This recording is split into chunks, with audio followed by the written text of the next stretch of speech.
একদিন এক ঘন জঙ্গলে বাস করত এক বাঘ আর এক চতুর শিয়াল।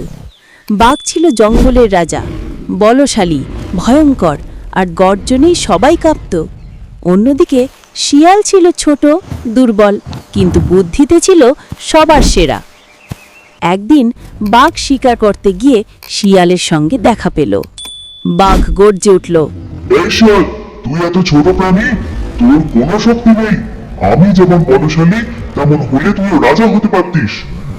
শিয়াল মুচকি হেসে বলল, বাঘ ভাই, শক্তি থাকলে রাজা হওয়া যায় না, রাজা হতে দরকার বুদ্ধি।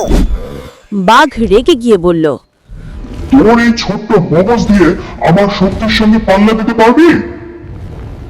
শিয়াল চতুরভাবে বলল, চলো প্রমাণ হোক কে আসলে রাজা হওয়ার যোগ্য। শক্তি থাকলেই রাজা, না বুদ্ধিমান হলেই রাজা। পরদিন সকালে শিয়াল বাঘটাকে নিয়ে এক গ্রামে ঢুকে পড়ল। বাঘ অবাক হয়ে জিজ্ঞেস করল। এখানে কেন এলি? শিয়াল ফিস ফিস করে বলল, চুপ থাকো, দেখো আমি কি করি।